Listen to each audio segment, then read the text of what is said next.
오늘 우리가 이제 다루는 내용은 구원에 이르는 신앙 두 번째 시간인데요. 구원에 이르는 신앙이라는 말 속에는 이런 뜻이 함의되어 있는 거죠. 구원에 이르지 못하는 신앙이 있다 하는 겁니다. 신앙은 신앙인데 어떤 신앙은 구원에 이르는 신앙이 있는가 하면 그렇지 못한 신앙도 있다 하는 겁니다. 예수님 당시에 예수님이 하셨던 말씀들을 우리가 여러 가지로 떠올려 보면 구원에 이르지 못하는 신앙이 많이 있을 수 있구나 하는 것들을 우리가 알 수 있습니다. 예수님은 씨 뿌리는 비유를 통해서 어떤 밭에 뿌려진 씨가 진짜 열매를 맺느냐 하는 것을 말씀하신 바가 있죠. 흙이 얕은 돌밭에 떨어진 씨앗의 경우라든지 가시떨기 위에 또 떨어진 씨앗이든지 혹은 길가밭에 떨어진 씨앗의 경우는 조금 자라는 듯 하지만 결국은 뿌리를 내리거나 자라지 못하고 열매 맺지 못하는 경우들이 있다는 겁니다. 옥토바가 같이 그 씨앗이 잘 자리 잡을 수 있는 토양, 그 토양 위에 뿌려진 씨앗이 마침내 자라서 열매를 맺게 된다는 사실을 말씀하신 바가 있습니다. 이런 경우는 구원에 이르는 신앙이 있는가 하면 그렇지 못하는 신앙이 있다 하는 그런 뜻을 우리에게 전달해 주기도 하고요. 또 한편으로는 우리 믿는 성도들에게 있어서는 항상 우리 자신들을 성찰하는 하나의 계기로 삼아야 된다 하는 겁니다. 우리의 마음밭이 어떤 경우는 길가밭이 단단해져서 말씀의 씨앗이 전혀 들어오지 못하는 경우도 있고 또 어떤 경우에는 마치 흙이 얕은 돌밭처럼 우리 마음에 돌밭들이 많아가지고 역시 그 뿌리가 내리지 못하게 되는 경우도 많이 있다는 겁니다. 가시떨기나 이런 경우처럼 우리의 많은 생각들이 염려와 근심과 세상에 대한 걱정 또 세상에 대한 욕심 이런 것들이 우리 마음에 자리 잡고 있을 때 역시 우리의 신앙이 열매 맺지 못하는 신앙이 된다 하는 것도 우리가 그 말씀을 통해서 확인할 수 있습니다. 그래서 오늘 우리가 다루는 이 구원에 이르는 신앙 이것을 우리가 잘 배워서 우리 신앙을 잘 점검하고 새롭게 되는 기회가 되기를 바랍니다. 우리가 지난 시간에 배웠던 내용은 우리의 믿음이 어떻게 시작이 되고 우리의 믿음이 어떻게 성장하게 되는가에 대해서 생각했습니다. 구원에 이르는 믿음은 전적으로 사람 자신에게서 나는 것이 아니라 하나님의 선물로 주어지는 것이다 하는 것을 우리가 살폈고 또 그것은 성령의 역사로 말미암아서 이루어지는 일이다 하는 것도 우리가 살펴보았습니다. 그럴 때 성령께서 가장 정상적이고 가장 좋은 방법으로 사용하시는 것이 뭐냐? 하나님 말씀의 사역을 통해서 하나님이 믿음을 일으키신다 하는 사실입니다. 이 말씀의 사역이라고 할 때 가장 핵심적인 뜻은 뭐냐면 예배 시간에 선포되는 하나님의 말씀을 말합니다. 그 말씀을 통해서 믿는 자에게 믿음을 일으키고 그 믿음이 성장하도록 인도하신다는 겁니다. 물론 우리가 개인적으로 성경을 읽고 개인적인 깨달음을 얻을 수도 있고 또 성경을 공부하면서 깨달음을 얻을 수도 있지만 예배 시간에 하나님이 말씀의 종을 통해서 선포되는 그 말씀이 가장 중요한 일이다 하는 겁니다. 그래서 예배 자리를 우리가 늘 함께하기를 힘쓰는 것은 이 하나님이 공적으로 선포되는 말씀을 통해서 우리가 끊임없이 그 말씀을 먹고 우리의 신앙의 양식으로 삼아서 계속적으로 성장한다는 것을 우리에게 보여주고 있다는 겁니다. 이것은 예를 들어 인터넷이라든지 우리가 코로나 시대를 통해서 경험했던 인터넷이나 온라인이나 이런 것들을 통해서 하는 것과 전혀 다른 것입니다. 그리고 자기가 개인적으로 성경을 읽고 개인적으로 공부하는 것으로도 채워질 수 없는 것이 있다는 거예요. 그래서 하나님이 만나기로 한 시간에 공적으로 선포되는 그 말씀이 우리의 믿음을 일으키고 우리 믿음을 성장하는 데 있어서 가장 중요한 수단이다. 이것을 우리가 꼭 알아야 되겠고요.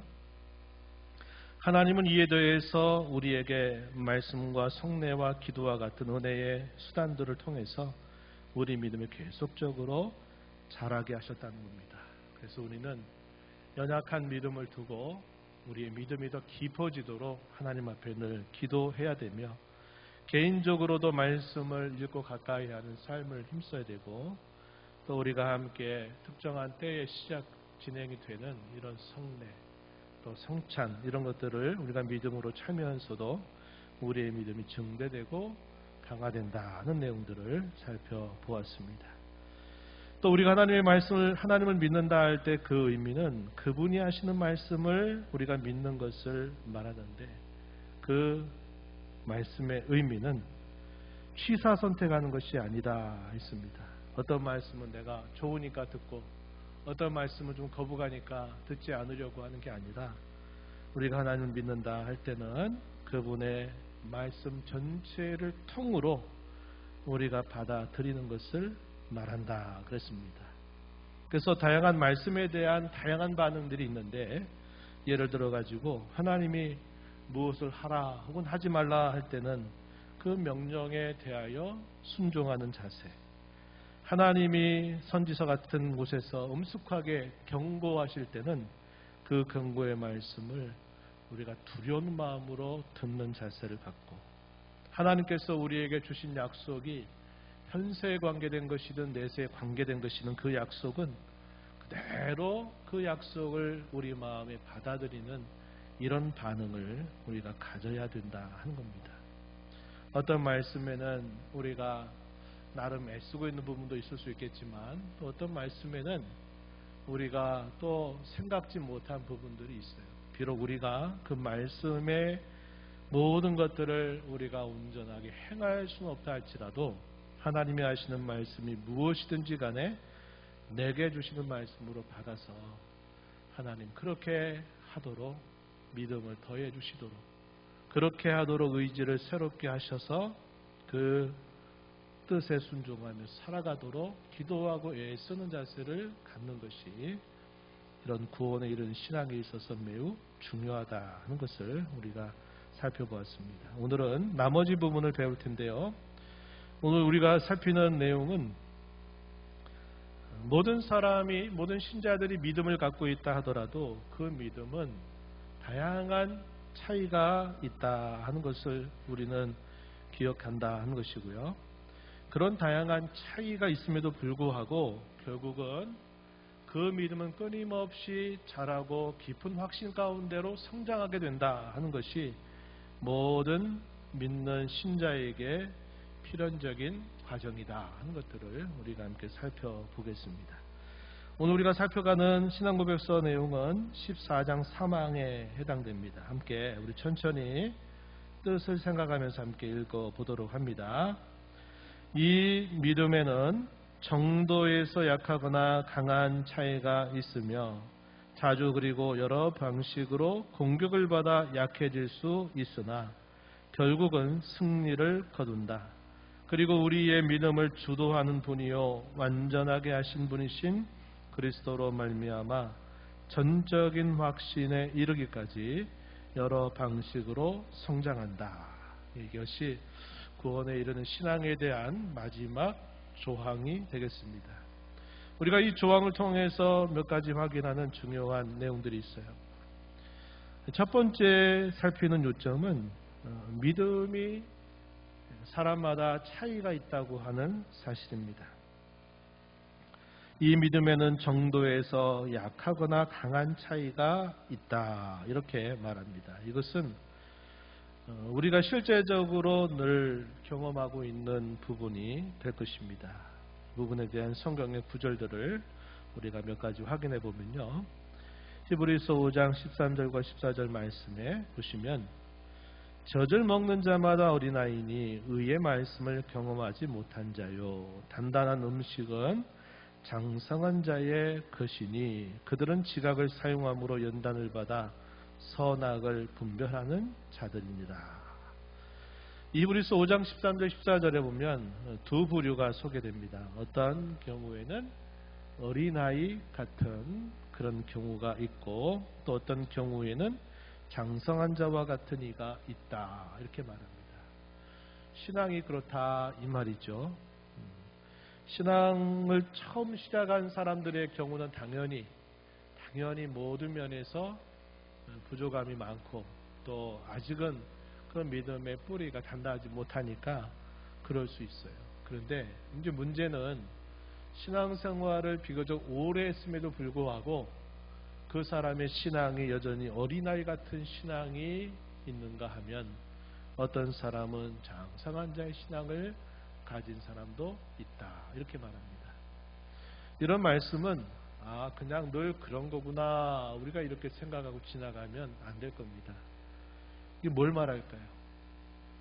젖을 먹어야만 되는 어린아이와 같은 신앙에 안주하거나 머물지 말고 장성한 자의 신앙으로 계속적으로 자라가도록 하라는 그런 격려의 말씀으로 우리가 이런 말씀을 읽어야 된다 하는 겁니다. 성장 과정에서 우리가 흔히 있는 일이잖아요. 어린 아이가 아직 이가 나지도 않았는데 단단한 음식을 주면 그것 때문에 오히려 더 위험해지는 경우가 있습니다. 그래서 그럴 경우에는 젖을 통해서 그 아이에게 양분을 공급해 줘야만 돼요. 그런데 이제 장성한 사람이 젖을 먹는 것으로는 부족해요. 왜냐? 하루에 하는 일도 많고 생활할 것도 많이 있는데 그런 젖을 먹는 정도로 가지고 하루의 삶을 영위할 수가 없다 이 말이죠. 그래서 그러한 경우에는 단단하지만 그런 음식들을 이로 씹어서 섭취해서 곳곳에 필요한 양분을 공급해 주고 또 그런 영양을 공급받을 때 여러 가지 일들을 할 수 있다 하는 것을 우리는 알게 됩니다. 우리가 중심구절로 읽었던 로마서 4장 19절 20절 말씀은 누구의 이야기겠습니까? 우리가 믿음의 조상이라 부르는 아브라함의 신앙에 대한 바울 사도의 언급입니다. 다시 한번 보시면은 이렇게 말했어요. 그가 100세나 되어 자기 몸이 죽은 것 같고 사라의 태가 죽은 것 같음을 알고도 믿음이 약하여지지 아니하고 믿음이 없어 하나님 약속을 의심하지 않고 믿음으로 견고하여져서 하나님께 영광을 돌리며 이렇게 표현했습니다. 물론 우리가 아는 바와 같이 창세기를 보게 되면 아브라함이 시행착오가 없이 하나님이 하시는 말씀들을 온전하게 다 이해하고 온전하게 다 순종하지는 못했습니다. 여러 우여곡절도 있었고 때로 오해도 있었고 이해하지 못한 부분들도 있었습니다. 그러나 그가 흐르는 시간 속에서 그가 하나님에 대한 약속이 약해진 게 아니라 더 그 약속이 견고해졌다 하는 것이 중요한 포인트가 된다 하는 겁니다. 우리가 성장 과정에서도 그런 과정들을 겪지만 저는 이 말씀을 통해서 우리 사랑하는 성도 여러분들 또 연세가 많으신 분들도 여러분들이 이런 신앙이 되기를 저는 진심으로 기원하고 축원하는 마음입니다. 비록 육체적으로는 청년의 때가 아니고 육체적으로는 강건하지 못한다 하더라도 적어도 우리가 하나님께 대한 이 신앙과 이 소망은 예전보다 더 견고하고 흔들림이 없어야 되고 더 그 신앙에 대한 확신이 있어야 된다는 겁니다. 이것은 반드시 있어야만 되는 일이에요. 제가 우리 어르신들이나 또 특별히 여러 가지 질환으로 힘겨워하시는 분들 위해서 기도할 때 영적인 총명함을 위해서 제가 항상 먼저 기도합니다. 신앙에 대한 깊은 확신을 가지고 비록 몸은 아프고 몸은 힘들고 몸이 예전 같지 않다더라도 더 하나님을 향한 소망으로 굳건하게 서서 흔들림이 없기를 바라는 마음이죠. 우리 이 앞에 계신 우리 성도님들께서도 그런 신앙이 되기를 바라는 겁니다. 젊을 때는 잘 믿고 잘하고 또 하나님을 잘 섬겼다고 그러는데 나이가 들어서는 오히려 신앙도 더 의심하고 신앙도 더 그 뿌리가 흔들려 버리게 된다면 이건 너무나 안타까운 일이 될 수밖에 없는 겁니다. 비록 우리가 젊을 때와 같이 아니면 한참 활발할 때와 같은 그런 일들을 우리가 지금은 비록 할 수 없을지라도 하나님을 향한 마음, 하나님을 향한 사랑, 하나님을 향한 그 신앙의 확신만큼은 더 단단하고 더 흔들림이 없는 그런 신앙이 되어야 된다는 겁니다. 성경이 이런 신앙을 가르치고 있는 거예요. 바라기는 그런 신앙으로 다 함께 어린아이 같은 신앙에서 벗어나서 정말 성숙한 신앙, 뿌리 깊은 신앙이 되기를 다시 한번 축원합니다. 마태복음 8장 10절에 있는 내용도 우리가 좀 눈여겨볼 표현인데요. 여기 보면 이방인 백부장에 대한 이 마태복음의 기록입니다. 산상수훈의 말씀이 마태복음 5장에서부터 7장까지 쭉 기록이 됐는데 8장에 예수님의 행적에 대한 기록을 하면서 앞부분에 소개되고 있는 인물이 이방인 백부장의 신앙입니다. 이방인 백부장이 자기가 함께하고 있는 이 종이 죽을 병에 걸려 있어요. 근데 예수님께서 이런 치유의 일들을 행한다고 하는 소문을 듣고 지나간 게 아니라 그 소문을 진심으로 믿었습니다. 그래서 우여곡절 끝에 예수님 앞에 그 사실을 알려서 예수님이 좋다. 내가 내 종이 있는 그곳으로 내가 찾아가겠다라고 예수님이 말씀을 하시죠. 그랬더니 백부장이 뭐라고 말합니까? 주님 오실 필요가 없습니다. 저도 백부장이라 내가 말만 하면 내 수하에 있는 부하들이 말만 해도 그 명령대로 다 따르지 않습니까? 하물며 예수님이 정말 주님이시라면 굳이 오셔서 손대고 하실 필요 없이 말씀만 하셔도 분명히 그 일대로 이루어질 것을 저는 압니다. 말씀만 하시옵소서 이렇게 응답했어요. 예수님이 이러한 백부장의 말을 듣고서는 무척이나 기뻐하셨습니다. 이스라엘 가운데 이만한 믿음을 내가 만나보지 못했다. 이런 말씀하세요.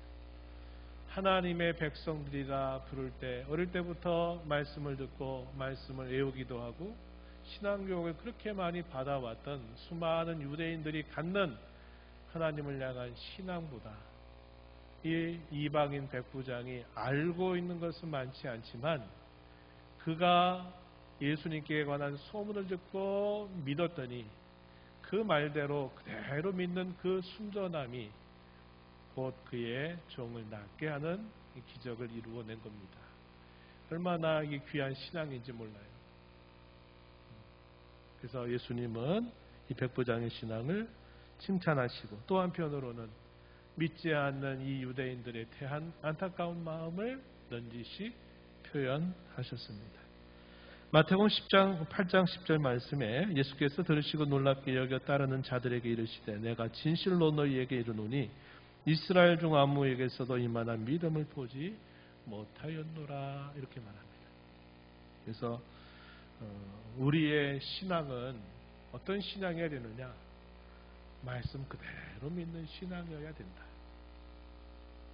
비록 우리가 하나님의 말씀을 아는 정도가 때로 빈천하고 부족함이 있다 하더라도 하나님이 하신 말씀을 그대로 그 권위를 받아들이는 자세를 갖는 겁니다.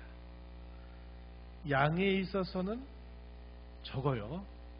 하나님 말씀을 아는 지식이나 신앙의 어떤 연조는 적어도 자신이 알고 있는 그 말씀이 진리라고 믿고 그 말씀에 따라서 순전하게 반응하는 신앙, 이런 신앙은 칭찬받아 마땅한 신앙이 된다는 겁니다.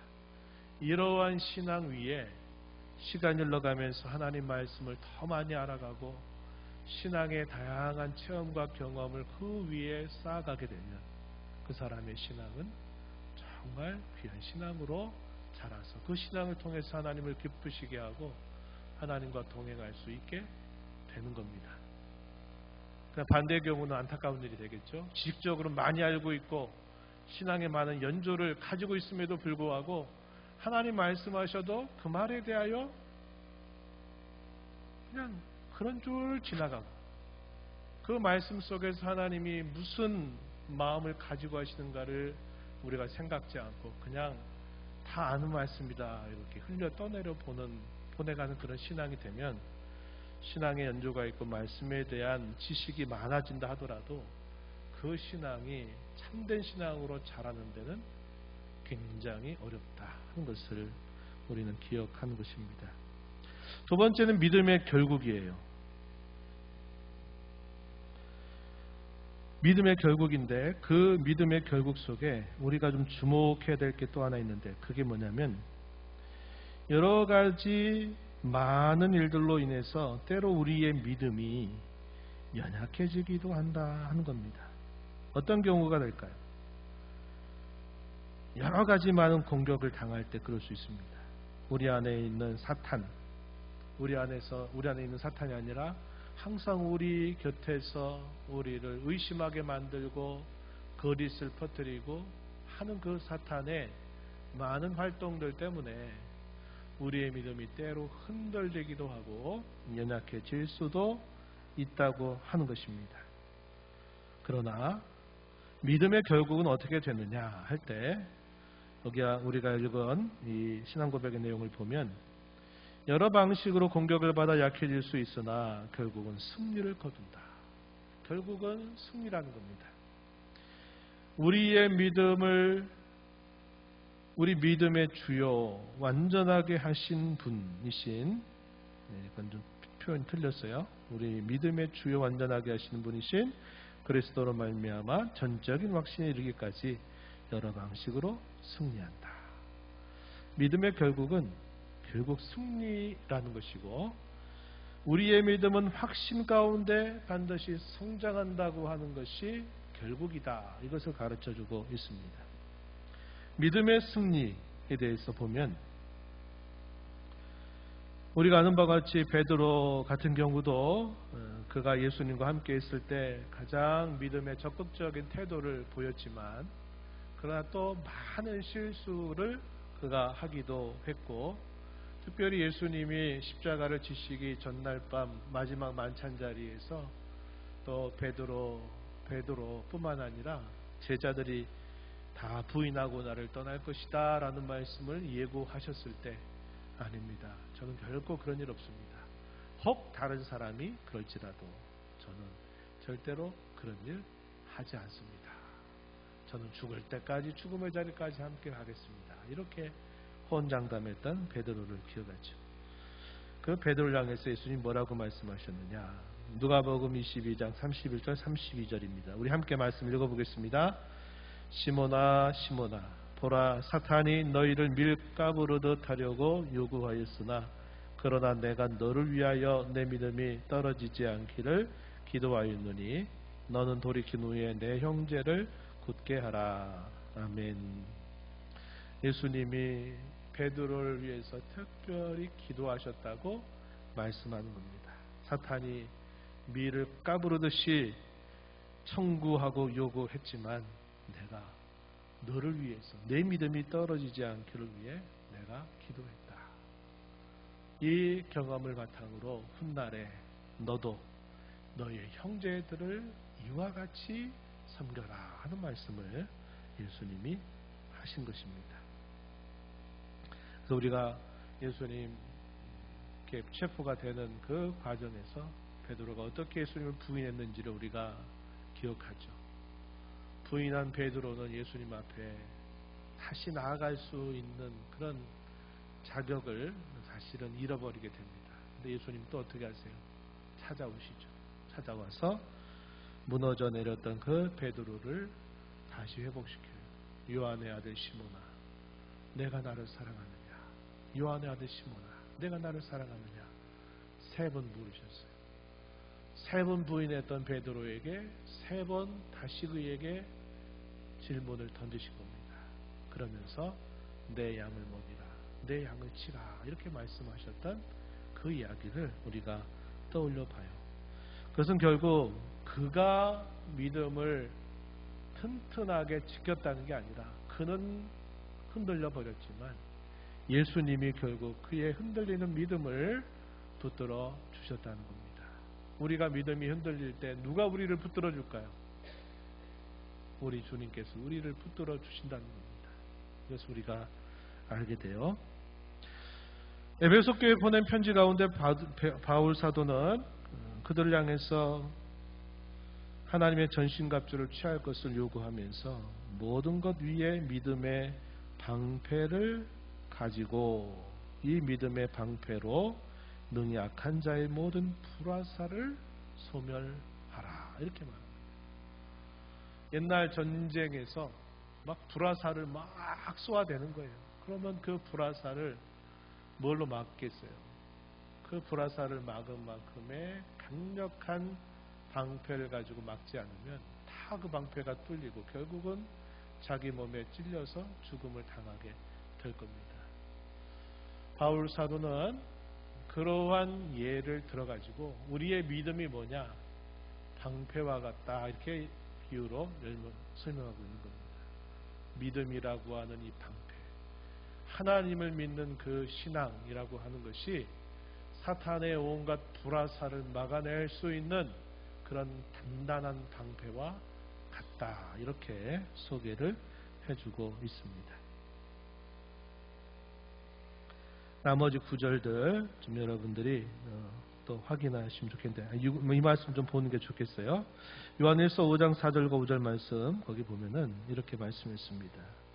하나님께로부터 난 자마다 세상을 이기느니라. 세상을 이기는 승리는 이것이니 우리의 믿음이니라. 예수께서 하나님의 아들이심을 믿는 자가 아니면 세상을 이기는 자가 누구냐? 예수께서 하나님의 아들이심을 믿는 자만이 세상을 이긴다, 이렇게 말합니다. 네. 믿음이 곧 우리에게 세상을 이기는 승리가 된다, 이렇게 말씀하신 내용입니다. 그래서 이 믿음의 승리를 성경은 우리에게 약속하고 있다는 사실이고요. 우리의 믿음은 결국 성장하고 든든한 확신 가운데서 자라간다. 이것이 구원에 이르는 신앙의 모습이다, 이렇게 표현을 하고 있습니다. 그래서 이 신앙은 하나님께서 우리에게 주신 선물이죠. 그 선물을 우리가 받았으면 그 받은 선물을 가지고 우리가 어떻게 되느냐? 계속적으로 그 선물을 가지고 우리가 부지런한 마음으로 우리의 믿음이 자라가도록 계속 우리가 노력하고 기도하는 자세가 필요하다고 하는 겁니다. 나는 가만히 있는데 흘러가는 시간 속에서 내 믿음이 저절로 많이 자라겠지, 이런 식의 생각을 해서는 안 돼요. 우리가 세상살이 가운데서도 그런 일 있습니까? 나는 가만히 있으면 누가 와서 그냥 내 먹을 거 다 주고 막 이렇게 합니까? 어릴 때 가난하기 때 부모가 그렇게 해주겠지만 다 큰 사람이 가만히 있는데 뭐 누가 먹을 거 다 가지고 돈도 갖다 주고 뭐 이런 일 없어요. 뭐 해야 됩니까? 노력을 하고 수고를 해야 돼요. 우리의 신앙도 하나님께로부터 값없이 받은 놀라운 선물이지만 이 선물을 그냥 가지고만 있으면 되는 게 아니라 이 선물이 선물답게 계속 자라가고 빛나게 하도록 하기 위해서는 우리가 부지런한 마음을 갖고 신앙적인 그런 부지런함과 근심과 열심을 가지고 우리가 힘써야 된다고 하는 사실이죠. 이브리서 6장 11절 12절에 이렇게 말합니다. 우리가 간절히 원하는 것은 너희 각 사람이 모든 신자들이 동일한 부지런함을 나타내어 끝까지 소망의 풍성함에 이르러 게으르지 아니하고 믿음과 오래 참음으로 말미암아 약속들을 기업으로 받는 자들을 본받는 자 되게 하려는 것입니다.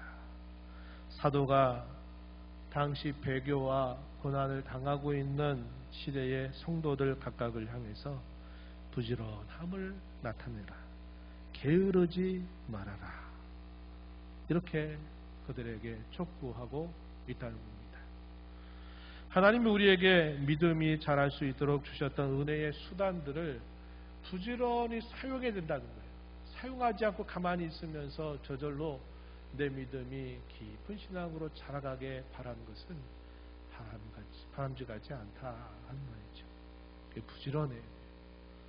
어떤 분들은 생활이 부지런해서 그야말로 막 하나하나 부지런하게 하시는 분들이 있어요. 그러나 그것이 신앙세계에도 그래야지, 신앙세계에 들어가면 그런 게 전혀 보이지 않는 신자가 된다면 안 된다는 겁니다.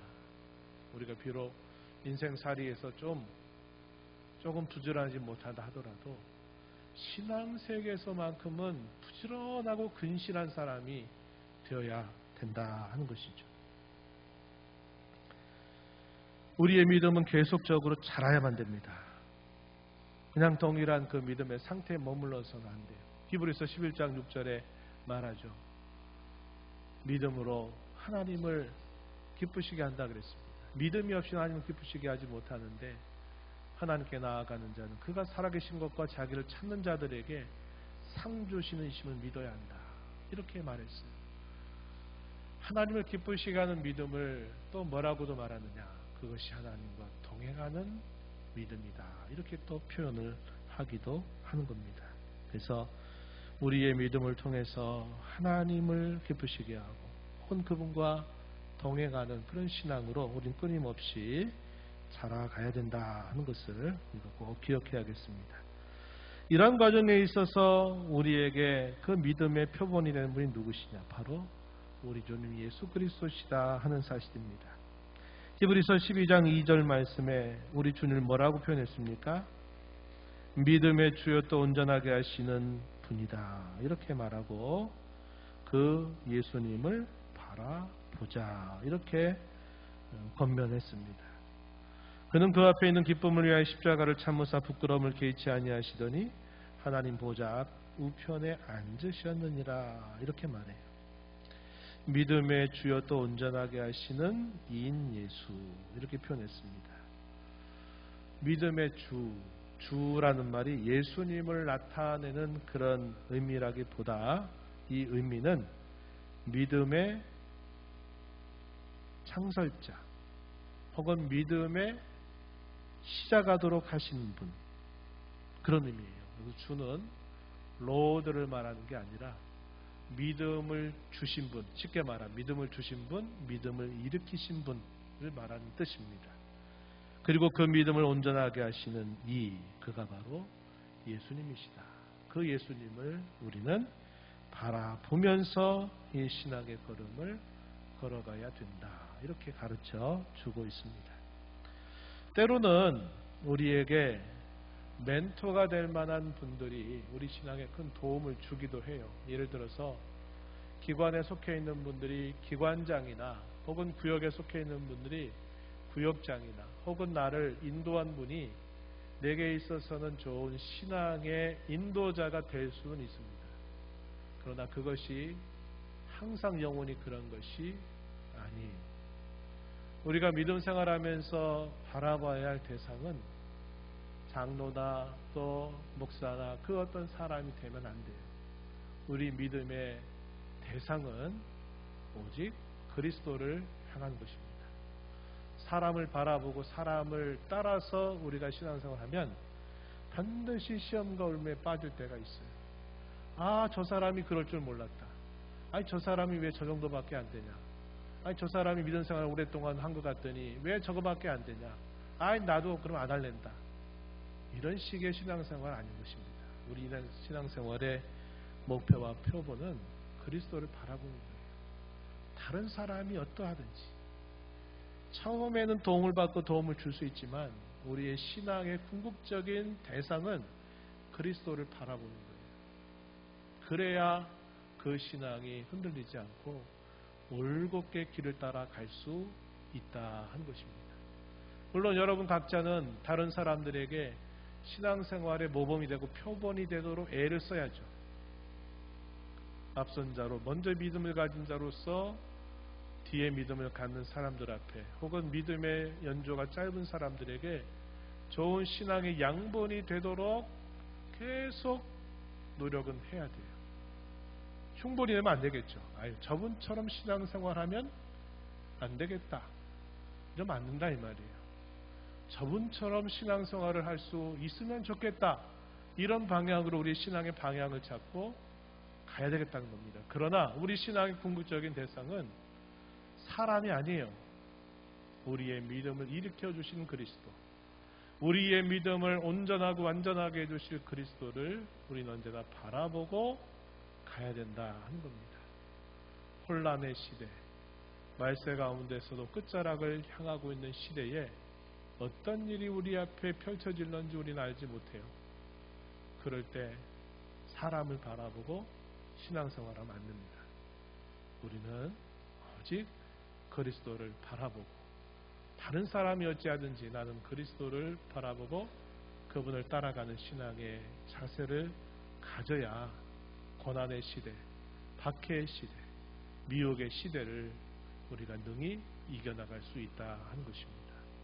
오늘 이 말씀을 마음에 깊이 새기면서 내 믿음에 시작하게 하신 그분, 내 믿음을 자라게 하시는 예수님을 언제나 바라보고 내가 신앙생활을 해야 되겠다.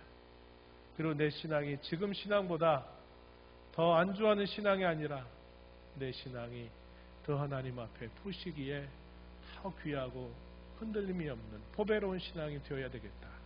이러한 다짐을 갖고 여러분들이 좋은 신앙의 모범자들이 되시기를 진심으로 축원합니다. 하나님 아버지, 오늘 구원에 이르는 신앙에 대한 두 번째 시간을 함께 가지면서 우리는 사탄의 공격에 의해서 때로 저희 안에 남아있는 죄의 부패성 때문에 여러 가지 작은 일에도 흔들리고 또 넘어지게 되는 경우들이 있을 수 있다는 사실을 기억합니다.